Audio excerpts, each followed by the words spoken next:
ऐसे तो हम बेगूसराय तो हमारा ससुरालय है, तो घर है, परिवार है आप लोग, तो हमारे समर्थन से बिहार में सरकार बना था, नीतीश कुमार मुख्यमंत्री बने।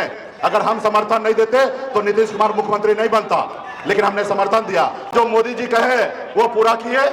क्या 15 लाख रुपए आपके खाता में पहुंचा? क्या किसान की आमदनी दुगुना हुआ?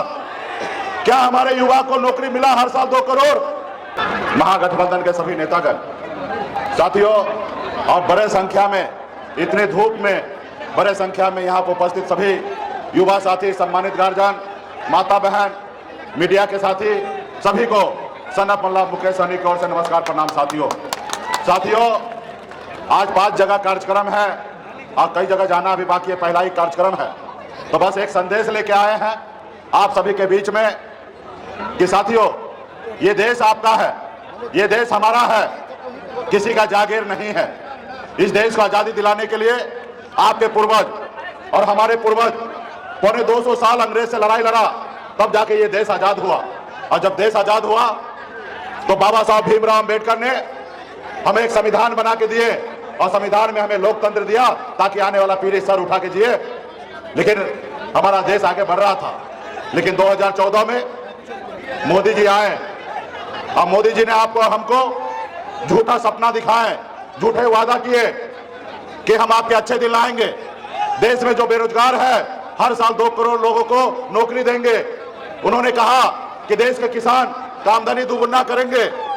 उन्होंने कहा कि विदेश में काला धन है, वो काला धन को लाएंगे, हर किसी के खाते में 15-15 लाख रुपया देंगे।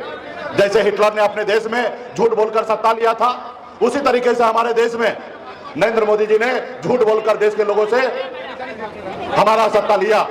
लेकिन उसके बाद देखिए, तो इसलिए साथियों, देश का जनता जो है वही मालिक है। बाबा साहब ने संविधान में हमें वो ताकत दिया है। आप सरकारी नौकरी में जाइएगा, 60 साल के बाद आपका रिटायरमेंट होगा, लेकिन नेता के लिए सिर्फ 5 साल का समय दिया गया है। इसलिए दिया गया है कि नेता आपकी बात करे, आपके हक अधिकार की बात करे, आपके लिए काम करे। अगर सही काम ना करे, सही से वो आपसे वादा पूरा ना करे, तो जनता के पास पूरा अधिकार है, क्योंकि जनता ही मालिक है। जनता 5 साल में उसको बदलने का काम करेंगे साथियों, 5 साल में बदलने का काम करेंगे। तो साथियों, आप लोगों को अभी सोचना है, क्या जो मोदी जी कहे वो पूरा किए? क्या 15 लाख रुपए आपके खाता में पहुंचा? क्या किसान की आमदनी दुगुना हुआ? क्या हमारे युवा को नौकरी मिला हर साल 2 करोड़? तो निश्चित तौर पे जब आपका देश का प्रधानमंत्री आपसे इतना झूठ बोले, छल करे, तो क्या करना चाहिए? आपको बदल देना चाहिए ना। तो निश्चित तौर पे ये समय आजादी के जैसे हमारे पूर्वज लड़ाई लड़ा, उसी तरीके से ये लड़ाई है। ये समय आ चुका है मोदी जी को बदलने का। आज बताइए, मोदी जी 75 साल के हो गए, उसके बाद भी जनता से एक बार मौका मांगते हैं कि हमको एक बार मौका दीजिए, हम तीसरी बार प्रधानमंत्री बनना चाहते हैं। जो उम्र में लोगों को अपने घर पे बैठना होता, अपने परिवार के साथ रहना होता है, हरे रामा हरे कृष्णा का जाप करना होता है, ऐसे उम्र में मोदी जी कहते हैं कि हम तीसरी बार प्रधानमंत्री बनना चाहते हैं। लेकिन मोदी जी एक योजना लाए थे, अग्निवीर योजना।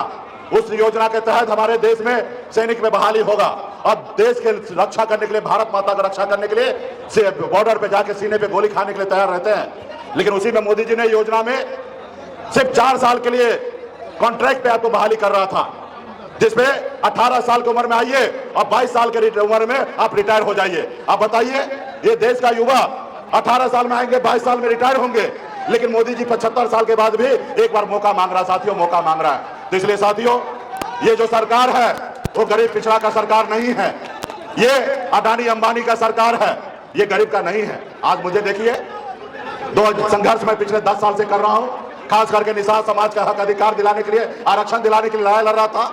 लेकिन 2020 में हमने पॉलिटिकल पार्टी बनाकर हमने पहली बार 4 विधायक बनाया और 4 विधायक बनाकर मैंने हमारे समर्थन से बिहार में सरकार बना था, नीतीश कुमार मुख्यमंत्री बने। अगर हम समर्थन नहीं देते तो नीतीश कुमार मुख्यमंत्री नहीं बनता, लेकिन हमने समर्थन दिया। लेकिन उन्होंने हमारे साथ क्या किया? हमारे पार्टी को तोड़ दिया, हमारे विधायक को खरीद लिया, हमको रोड पे ला दिया। उसको मुकेश सहनी से तकलीफ नहीं है, उनको अति पिछड़ा समाज से तकलीफ है, निषाद समाज से तकलीफ है। वो नहीं चाहता कि एक मल्ला का बेटा आगे बढ़े। तो इसलिए साथियों, ये सरकार आपका नहीं है। अभी आपको पता चला होगा किस तरीके से चंदा दो हम आपको धंधा देते हैं। जो चंदा नहीं देगा उसको ईडी सीबीआई का नोटिस भेज देंगे। लोकतंत्र हमारा खतरे में है साथियों। आज देखिए, 2 मुख्यमंत्री को जेल में डाल दिया गया है। तो इसलिए साथियों, मजबूती से आपको विचार करना है। एक एक गांव में, एक एक बूथ पर हमारे संदेश को पहुंचाइए। अब मजबूती से आजादी की लड़ाई जैसे हमारे पूर्वज लड़ा, वैसे आप लोगों को बूथ पे लड़ाई लड़ना पड़ेगा, गांव में लड़ाई लड़ना पड़ेगा, और ऐसे लोगों को बदलना पड़ेगा। तब आपका विचारधारा का सरकार बनेगा और तब युवा को नौकरी मिलेगा साथियों। तो इसलिए साथियों, तमाम साथी, पार्टी के जितने भी यहाँ पे पदाधिकारी है, आप सबसे आग्रह है कि ऐसे एक एक गांव में जाकर मजबूती से आप काम कीजिए। ऐसे तो हम बेगूसराय तो हमारा ससुरालय है, तो घर है, परिवार है आप लोग। तो हमारा अवधेश राय जी है, हमारे महागठबंधन के प्रत्याशी हैं। मजबूती से इनको बटन दबाकर इनको विजय बनाने का काम कीजिए। बहुत बहुत धन्यवाद, बहुत बहुत धन्यवाद, शुभकामना।